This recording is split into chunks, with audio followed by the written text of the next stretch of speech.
jangan tidur-tiduran sambil main HP. Yang penting ibadah yang sungguh-sungguh ya teman-teman. Selamat ibadah teman-teman. Dadah. Shalom teman-teman. Mari kita perkatakan Pentakosta ketiga. Pentakosta ketiga artinya 1. Pencurahan Roh Kudus yang dahsyat di zaman now. 2. Penuaian jiwa yang terbesar dan terakhir. 3. Bangkitnya generasi Yeremia dipenuhi Roh Kudus, cinta Tuhan, tidak kompromi dengan dosa, dan memenangkan banyak jiwa. 4. Dari Indonesia ke bangsa-bangsa, gerakan dari timur ke barat, dan kembali ke Yerusalem. 5. Kuasa untuk menyelesaikan amanat agung Tuhan Yesus. Yang siap untuk menjadi agen Pentakosta ketiga, katakan haleluya. Shalom teman-teman, apa kabarnya hari ini?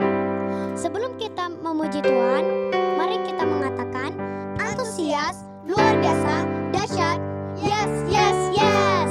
Sekali lagi ya, antusias, luar biasa, dahsyat, yes, yes, yes. Haleluya. Teman-teman, sebelum kita mulai beribadah, yuk kita bersatu dalam doa. Tuhan Yesus, terima kasih buat hari ini ya Tuhan. Dan Tuhan, sekarang kami mau mulai ibadah kami. Kiranya Kau memberkati ibadah kami mulai dari awal sampai akhirnya nanti, supaya dapat berjalan dengan baik. Dan Tuhan juga yang memberkati teman-teman yang beribadah di rumah ya Tuhan, supaya kiranya Kau memberikan semangat dan bisa memberikan sikap yang terbaik buat Tuhan. Terima kasih Tuhan. Hanya dalam nama-Mu kami sudah berdoa. Haleluya. Amin. Yuk teman-teman, kita bangkit berdiri. Kita akan memuji Tuhan lebih sungguh-sungguh. Sambil bertepuk tangan ya.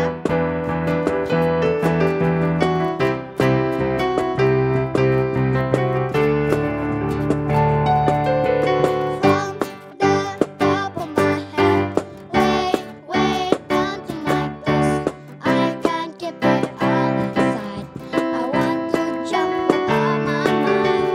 From the top of my head,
Yesus, terima kasih buat hari ini ya Tuhan. Dan Tuhan, sekarang kami mau memberikan persembahan kami yang terbaik. Kiranya Kau memberkati orang tua kami yang sudah memberikan persembahan ini buat kami ya Tuhan. Supaya kiranya Kau menambahkan rezeki buat mereka ya Tuhan. Dan Tuhan juga memberikan kesehatan buat kedua orang tua kami. Terima kasih ya Tuhan, hanya dalam nama-Mu kami siap memberikan yang terbaik. Haleluya, amin.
Shalom adik-adik. Nah, kini tiba saatnya kita akan mendengarkan firman Tuhan. Namun sebelum kita mendengarkan firman Tuhan, kakak mau lihat dulu nih. Sudah duduk manis, sudah duduk rapi belum? Wah, kalau sudah, sekarang waktunya kita akan mendengarkan firman Tuhan. Namun sebelum mendengarkan firman Tuhan, kita meminta hikmat dulu ya kepada Tuhan. Yuk adik-adik kita berdoa. Tuhan Yesus, terima kasih kalau sampai hari ini kami masih boleh mendengarkan firman Tuhan. Kami bersyukur walaupun kami beribadah secara online, tapi kami percaya Tuhan akan memberikan kami hikmat, pengertian, dan kekuatan agar kami mampu mengerti dan melakukan firman Tuhan dalam hidup kami. Terima kasih Tuhan Yesus, haleluya. Amin. Oke. Nah, adik-adik, hari ini kakak ingin bercerita tentang seseorang yang tetap rendah hati walaupun mengalami banyak kesulitan dalam hidupnya. Siapa dia? Iya, Yusuf. Yusuf tinggal bersama dengan Bapak Yakub dan saudara-saudaranya. Nah, namun Bapak Yakub lebih mengasihi Yusuf dibandingkan kakak-kakaknya. Nah, Bapak Yakub membuatkan jubah yang indah buat Yusuf. Nah, namun kakak-kakaknya yang lain nggak dikasih teman-teman. Wah, kakak-kakaknya cemburu nih. Kakak-kakaknya marah dalam hati. Namun mereka hanya menyimpannya di dalam hati karena mereka takut kalau mereka marah kepada Yusuf, nanti Bapak Yakub marah sama mereka. Nah, mereka menyimpannya di dalam hati. Nah, pergilah mereka menggembalakan kambing domba tanpa Yusuf karena Yusuf selalu tinggal di rumah bersama dengan Bapak Yakub. Setelah beberapa hari menggembalakan kambing domba, nah Bapak Yakub meminta Yusuf untuk melihat saudara-saudaranya dan membawakan bekal makan buat mereka. Lah, dari jauh kelihatan tuh teman-teman sama kakak-kakaknya. Si anak manja, si anak yang paling dikasih datang. Wah, datanglah Yusuf untuk melihat kakak-kakaknya. Sesampainya di sana, ternyata teman-teman, kakak-kakaknya merencanakan hal yang jahat terhadap Yusuf. Wah, begitu sampai mereka menanggalkan jubah Yusuf, mereka ambil jubah indahnya dan mereka masukkan Yusuf ke sumur yang kering. Waduh, Yusuf ketakutan dong ya. Lalu mereka mengangkatnya kembali dan mereka menjualnya kepada orang Ismail untuk dibawa ke Mesir teman-teman, untuk dijadikan budak. Wah, kamu mungkin bertanya ya, Kak, budak itu apa ya Kak? Lah, budak itu adalah orang yang harus bekerja keras teman-teman dari pagi sampai malam untuk mengangkat barang, merapikan benda-benda yang ada di sekitar rumah. Capek teman-teman. Waduh. Nah, sesampainya di Mesir, Yusuf dijual kepada seorang perwira yang bernama Potifar. Nah, di situ Tuhan memberkati Yusuf sehingga Potifar mengasihi Yusuf dan memberikan kepercayaan kepada Yusuf untuk mengurus semua hal yang ada di rumah Potifar. Wah, lumayan ya teman-teman ya. Namun kamu jangan pikir bahwa Yusuf, wah gak ada masalah lagi nih, gak ada kesulitan lagi nih. Oh tidak, kamu tahu Yusuf difitnah teman-teman. Yang fitnah siapa? Istrinya perwira Potifar. Dia difitnah dan akhirnya dimasukkan ke dalam penjara istana. Waduh, tadi udah masuk ke sumur kering, sekarang masuk lagi nih ke penjara istana. Nah, teman-teman, kamu tahu di dalam penjara istana itu, teman-teman, Yusuf mendapat kepercayaan lagi nih, diberkati Tuhan menjadi penjaga di penjara itu. Nah, teman-teman, disitulah ia bertemu dengan juru minuman dan juru roti. Wah, ternyata juru minuman dan juru roti itu juga masing-masing memiliki satu mimpi. Nah, singkat cerita, mereka menceritakan mimpinya kepada Yusuf dan Yusuf mampu menafsirkan mimpi mereka. Nah, si juru minuman kembali kepada jabatannya yang semula, namun si juru roti teman-teman dihukum mati sesuai dengan tafsiran mimpi yang dikatakan Yusuf. Wah, udah setelah itu teman-teman Yusuf kembali bekerja seperti biasanya dalam penjara. Nah, 2 tahun kemudian, wah, Firaun memperoleh sebuah mimpi teman-teman. Waduh, Firaun gusar nih dan dia mencari orang-orang yang bisa menafsirkan mimpinya. Dia panggil satu orang, namun mereka tidak bisa. Panggil lagi, tidak bisa juga.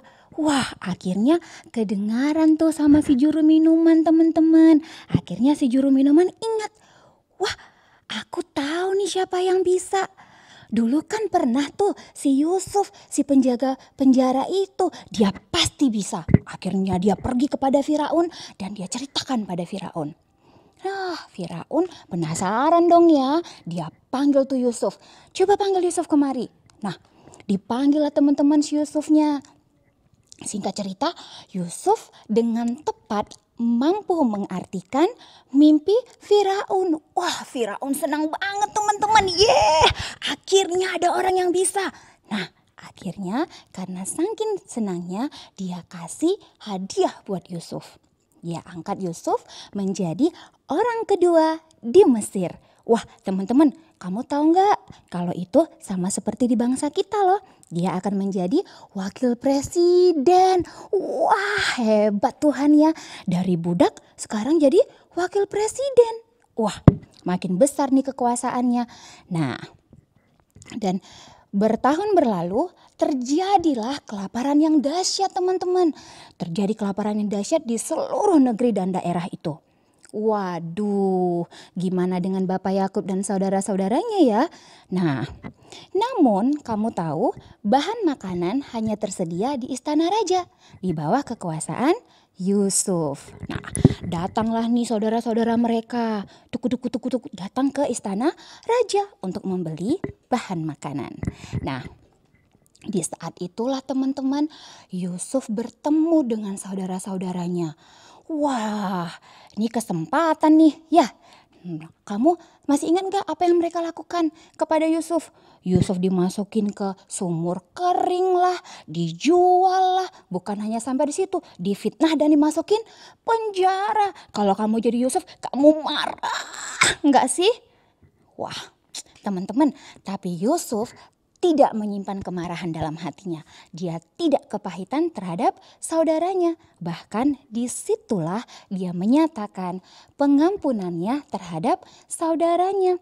Akhirnya saudaranya sujud di hadapan Yusuf. Nah, teman-teman, melalui kesulitan dan kesulitan yang Tuhan izinkan, Yusuf menjadi orang yang rendah hati. Dia tidak membenci saudara dan keluarganya, namun dia mengampuni dan berusaha menolong saudaranya, keluarganya, dan bangsanya untuk keluar dari bencana kelaparan itu.